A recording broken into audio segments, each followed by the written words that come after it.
Salam sejahtera, Debat Bola episod 163. Saya Amin Fuad. Apa khabar anda semua di rumah minggu ini dengan topik yang baru, topik yang hangat. Dua topik yang kita nak bincangkan ataupun saya nak bincangkan, share dengan penonton-penonton di rumah, pendengar kita. Bahagian pertama, saya nak menceritakan tentang pasukan Malaysia menolak perlawanan persahabatan menentang Brazil dan Argentina. Ingat bukan Brazil dan Argentina yang menolak, tetapi Malaysia yang menolak. Okey, Datuk Hamidin dalam temu ramah baru-baru ini mengatakan beliau menolak perlawanan menentang Argentina dan Brazil atas alasan belum realistik dan bukan nak bermain untuk populariti. Dan dia kata Kim Panggon pun tak nak. Kim Panggon pun kira dia tak nak dan dia tak bersedialah nak melawan pasukan Argentina dan Brazil. Kalau kita tengok ranking Argentina nombor 1 di dunia, nombor 3 ialah dia baru menang Piala Dunia kan. Nombor 3 Brazil dan Malaysia 138.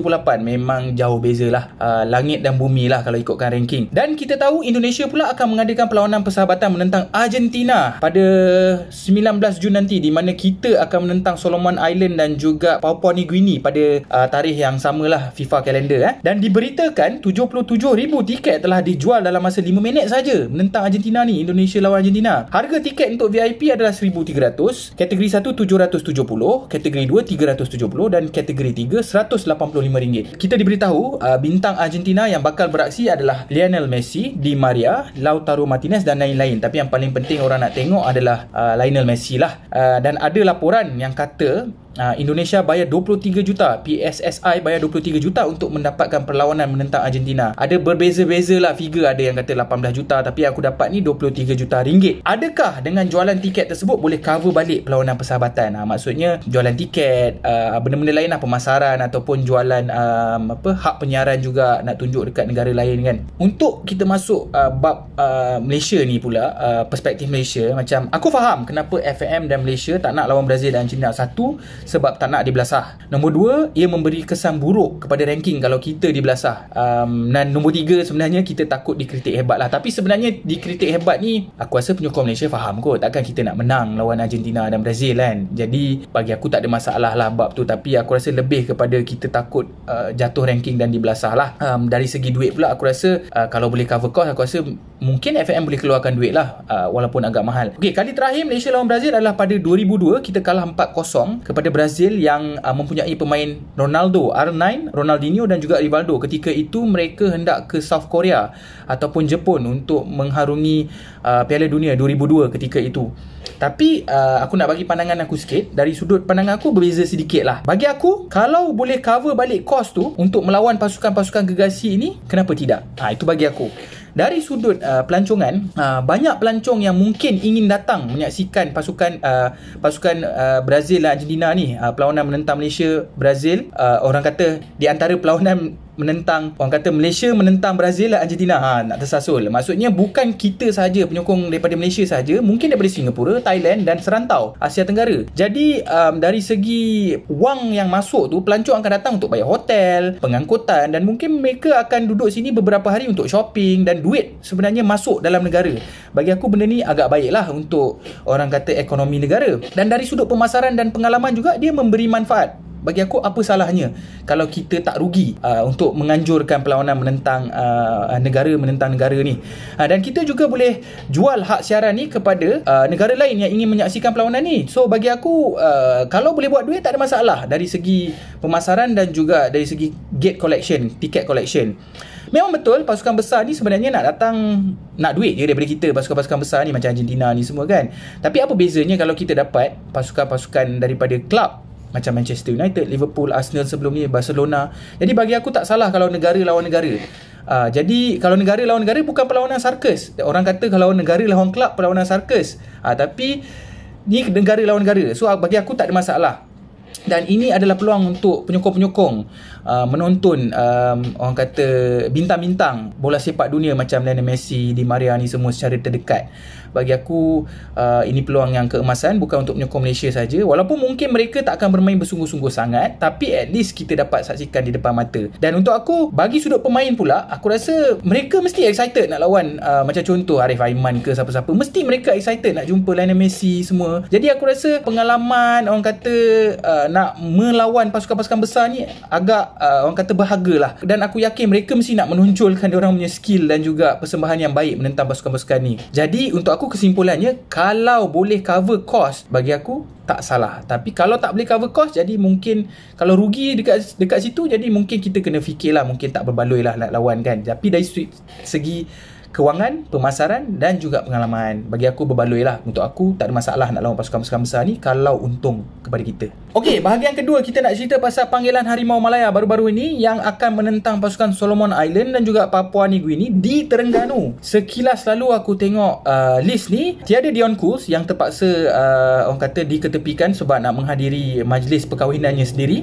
Tiada Brandon Gunn, masih lagi tak fit, mungkin cedera lagi. Darren Lock juga dikatakan cedera. Dan muka baru Syahir Bashar, pemain muda daripada pasukan bawah 23 tahun negara, daripada pasukan Selangor, pertama kali dipanggil. Dan ada beberapa pemain yang kembali kepada skuad Kim Panggon ni. Syarif Fikri daripada Negeri Sembilan, Hakimi Azim KL, Safawi Rashid JDT, Syami Kuti JDT, Junior Estal yang dipinjamkan kepada pasukan Thailand, Litak daripada Kedah. Dan kalau kita tengok dekat sini, yang paling obvious sekali Natso Insa. Dan aku akan cerita lagi lah kejap lagi pasal Natso Insa. Tapi kita nak cerita dulu pasal Syarif Fikri. Musim ini sahaja dengan Negeri Sembilan, 4 gol 1 assist dalam 569 minit perlawanan. Okey lah, considering Syafiq Ahmad dan juga Darren Lock tak ada dalam skuad utama. Kita nak cerita pasal Natso Insa ni. Okey, kenapa aku nak cerita?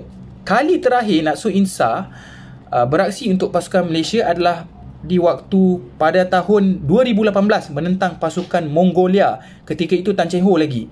Dan musim ini sebenarnya bersama JDT, Natso Insa tak bermain sangat. Dia hanya 3 penampilan saja dan bukan dalam kesebelasan utama. Itu pun berapa minit je lah minit permainan dia. Kebanyakannya Afiq Fazail dan Hong Wan mengisi posisi beliau. Dan Natso, pemain paling tua 37 tahun dipanggil untuk pasukan negara. Sebelum ini Zainal Abidin berumur 36 tahun. Ada 24 pemain dalam senarai menunggu. Ramai.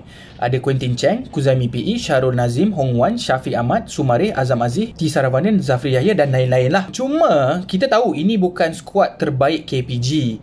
Ini adalah orang kata masih lagi bereksperimen, kerana ni kali terakhir lah mungkin dia nak eksperimen sikit. Cumanya ada beberapa persoalan lah kat sini. Satu, Syahir Bashar. Untuk Selangor dia tak main sangat. Jadi aku sangsi sikit lah kan.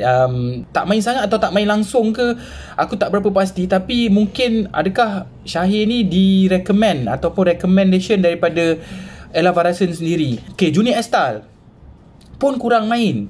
Main 37 minit di Thailand. Jadi aku pun tak tahu kenapa dia dipanggil. Banyak lagi pemain-pemain centre back macam Syarul Nazim, Kuzami PE pun jarang lah main. Tapi banyak lagi main lah daripada Junior Estal. Syarul Saad. Okay, Syarul Saad ni aku tak question sangat, walaupun dia jarang main, sebab Feroz yang bermain di tempat dia bersama Jody Ahmad di JDT. Tapi sebab dia memang prominent figure ataupun pemain yang selalu berada bersama dengan KPG, jadi aku tak ada masalah. Syami Kuti pun aku tak ada masalah. Ini memang pemain penting KPG, pemain favourite KPG. Walaupun sebenarnya bagi aku sayang, di peringkat kelab aku sangat berharap beliau boleh bermain lebih banyak lah daripada sekarang. Dan dia pun baru baik cedera dan banyak kecederaan sebelum ni. Dan Syami Safari pun aku tak berapa agree sangat lah. Dia pun bukan skuad utama pasukan JDT, hanya masuk beberapa kali walaupun menjaringkan 1 gol 1 assist musim ni. Okey, itu persoalan yang aku tinggal. Nama yang aku rasa layak dipanggil ke skuad utama. Okey, kita cerita pasal Natso ni. Ataupun bagi aku kecewa kenapa Hong Wan tak ada.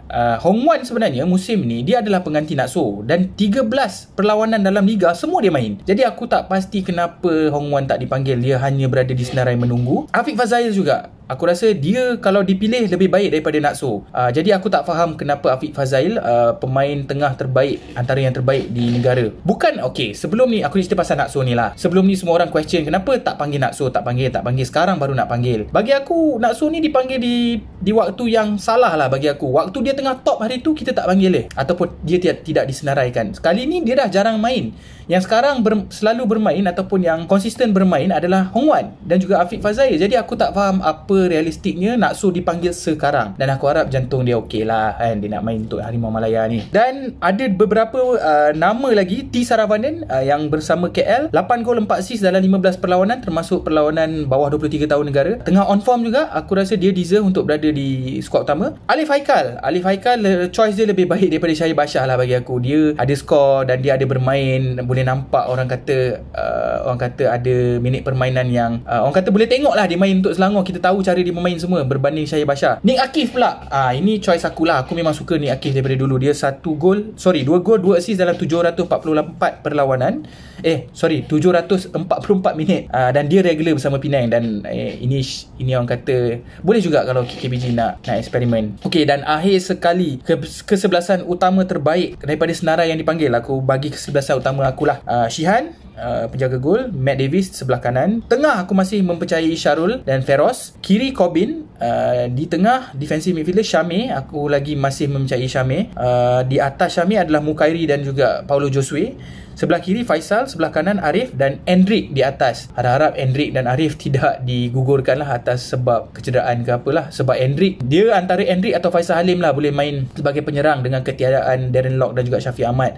Kalau tak Syarif Fikri lah tapi bagi aku Syarif Fikri terlalu awal lah untuk letak dalam kesebelasan utama. Jadi itu aku punya komen untuk kedua-dua topik ni. Apa korang rasa tentang kita menolak perlawanan Brazil dan Argentina? Patut tak kita lawan Brazil Argentina? Tu nombor 1. Nombor 2, korang rasa macam mana dengan pemilihan KPG kali ni? Ada komplain tak? Korang rasa ada pemain yang patut ada pemain yang patut tak ada? So aku nak ucapkan terima kasih kerana menyokong Pemain Ke-12. Follow kita orang, subscribe kita orang kat YouTube, follow dekat TikTok, Instagram dan juga Twitter. Dan juga bagi sesiapa yang nak tengok aku lebih dekat ataupun tengok konten yang aku buat setiap minggu yang lebih dekat dengan lebih cepat, korang boleh follow Amin Fuad, TikTok Amin Fuad. Situ aku banyak buat konten lah. Tak adalah banyak sangat tapi adalah. So sehingga kita berjumpa lagi di episod yang akan datang. Assalamualaikum, salam sejahtera, terima kasih.